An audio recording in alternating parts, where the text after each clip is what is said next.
Hey everyone, I'm coming at you today with a question from one of my patrons.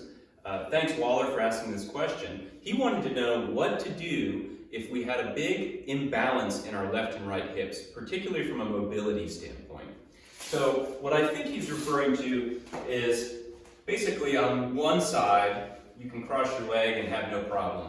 On the other side, this is as far as things tend to go, right? So we have a comfortable range of motion on one side of our hip, and then a challenging and stiff range of motion on the other side. And this might seem like not a big deal, but if you're active in any way, this really is an important thing to address. A lot of force, especially if you're a runner or doing any sort of athletic movement, right? The force is transferring from our lower body up through our hips and core to our upper body. So if we have one side of us that's a lot tighter than the other side and a lot less mobile, it's going to have a lot less ability to create efficient force and do the same amount of work that the other side is doing. So this means one side of our body ends up working harder than the other, or the side that's tight is just kind of rubbing in weird ways and causing pain or tendinitis, and it's because we're moving in a way that hip was not designed to move. So the first thing that you want to be aware of is how are you sitting throughout the day in various environments.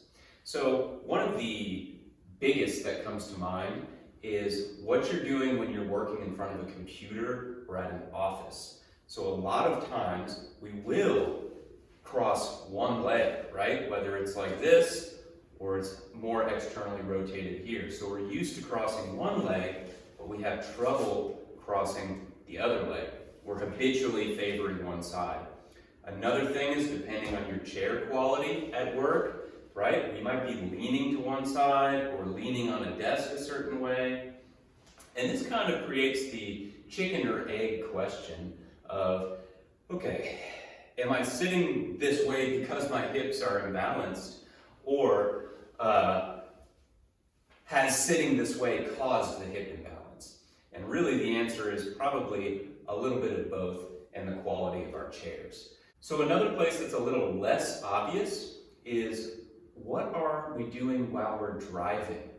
So this is another habitual activity and habitual sitting pattern that we're doing that often requires the use of one leg only, right? So by having our right leg on the gas or pedal, our left foot is often free to do whatever it wants. And you want to watch what happens. Do you cock that leg out and the other one's coming forward so you're habitually like this? Are you leaning against the car door?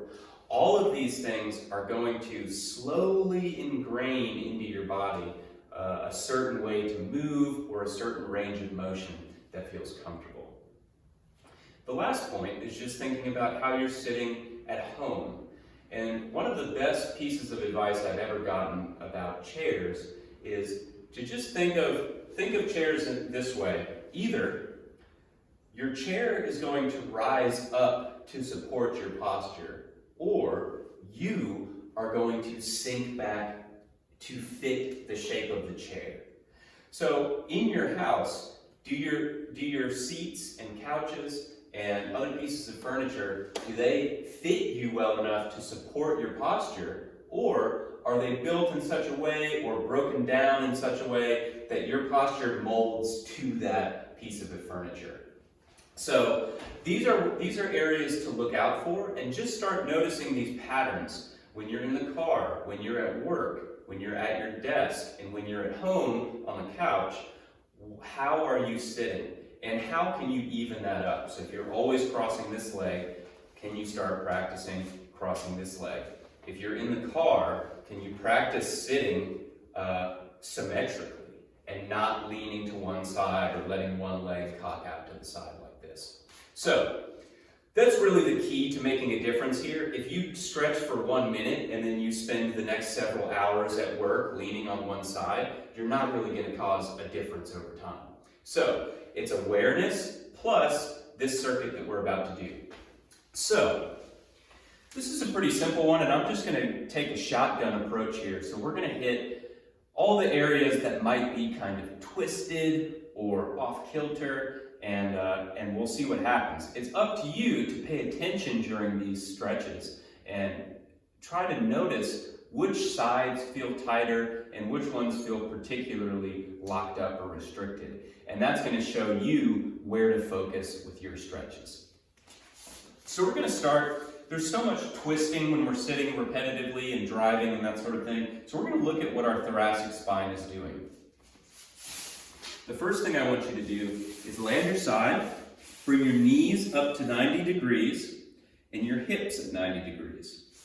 You're going to put one arm on top of the other, and then you're going to open up, eyes follow the fingertips, and you're going to lay your shoulders down, keeping your knees together and your legs against the floor. You're going to open up this way, hold for a couple seconds, and then close back up. This is checking our thoracic rotation in a pretty isolated way.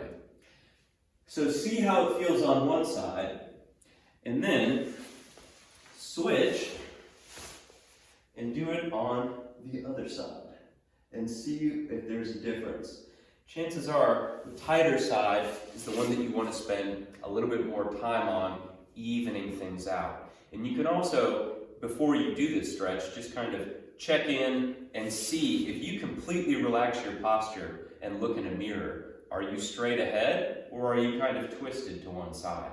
And that's going to help you decide what to do and where to spend that time. So next we're going to work on external rotation itself of the hip. So you're going to lay on your back and bring one leg over the other. So your ankle is resting on that knee. This might be enough of a stretch, but you can also lay back and just add a little bit of hand pressure here. And you want to crank. Crank is a strong word. You want to nudge and encourage that range of motion at the hip. And don't just think of passively pushing, but you're activating your glute and your external rotator muscles to also pull that muscle into its good position. So you're going to take that side of you that's tighter and focus on this. If this feels easy, you can also put your foot up against a wall. So notice that brings my knee much closer to my chest, and I'm going to have a deeper external rotation stretch if that other foot's resting on the wall. We can also work on internal rotation here. So that means sitting back, putting your palms to support you behind you, and then letting your knees just drive in towards the floor.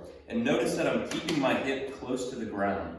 So I'm not just letting my hips rotate or my whole body rotate to get my knee to the ground, because that's defeating the purpose. So I'm really focusing on keeping that low, keeping my body and torso facing forward, and letting that knee come in. This should be a stretch deep in the hip and not in the knee joint. So if you do feel that, you want to change the angle that your leg is until you feel less tension in the knee and it's all coming from the hip.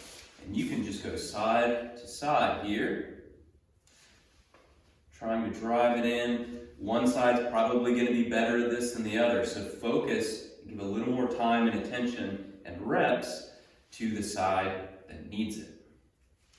Okay, so that's covering some internal and external rotation of the hip. Now let's see what kind of the low back, the quadratus lumborum, and even the lats, what that's doing to kind of lock us up. And the best way that I've found to check in here is to get into a half long position. One leg straight, the other is pulled in.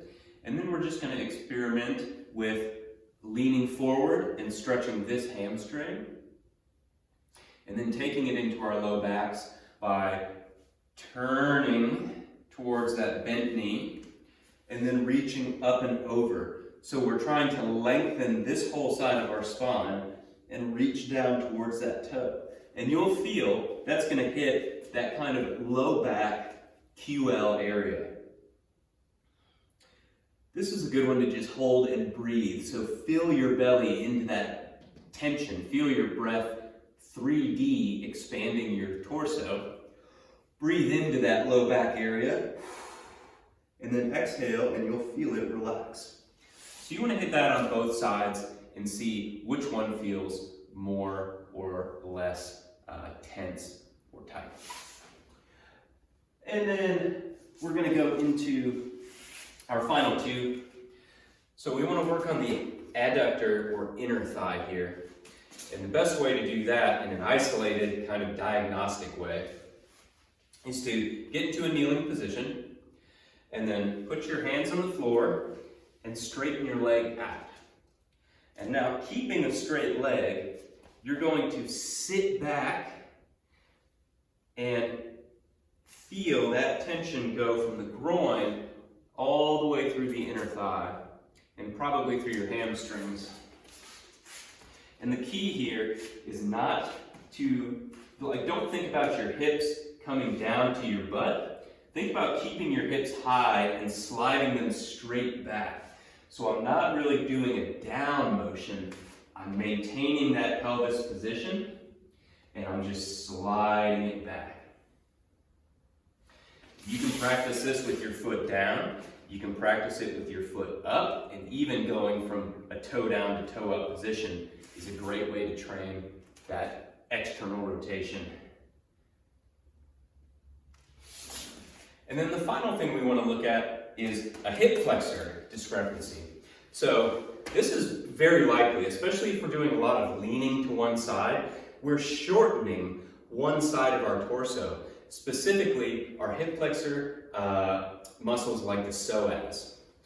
So one of my favorites to do here is to get into a half kneeling position. And the first thing you're going to do is just activate that glute of the down leg and feel your pelvis tilting up. So your glute's going to lock that hip in place. You're going to put a little tension on the hip flexors in the front, and your hip bone is going to point up to the ceiling. This alone might be enough for you to feel a stretch here. So just kind of pulse in and out of that to start. And then when you're ready, you can add in a lean away from that hip. So you're going to lock it in with your glute and then lean away. And you're going to feel that's going to open up from that hip flexor all the way up through the diaphragm, into the rib, and even through that lat if your body needs it. This is another great time to take a big deep breath in, hold it at that point of tension, and exhale and push through. This is another one where once you have the flexibility and you're capable of it at this level, you can raise your back leg. So whether you're holding it this way or you're just resting it on a chair or table or walking it up against the wall here, that's an advanced way to practice this. So you have all these one-sided stretches. We're doing thoracic rotation. We're working our external rotation of the hip. We're working our internal rotation. We're looking at our adductors. And then finally, we're looking at our low back from reaching across and our psoas from being in a half kneeling position and reaching across. And this is just a good tool to start seeing which sides are tight, which sides need a little bit extra work, and working on that will help improve the symmetry between your hips. Once you find the exercises that work for you, you want to develop a routine of doing these on a daily basis or at least 2 or 3 times a week. And whether you're focusing for a minute or 2 on each side, if you find a point that is really stiff or has a huge discrepancy between your other side, you can hold that position for even 5 minutes. And like I demonstrated, it's okay to go through reps as well. So if you're doing less for time and more for reps, give me about 20 to 30 repetitions of entering that challenging range of motion, holding for several seconds, and then relaxing out of it. Same with your thoracic rotations as well. Hold for several seconds, maybe 1 inhale and exhale, and then return for about 20 times. I hope you got something out of this video today. Please like, subscribe, and share this with someone that you think could benefit from it. Thank you guys for watching. I will see you next time.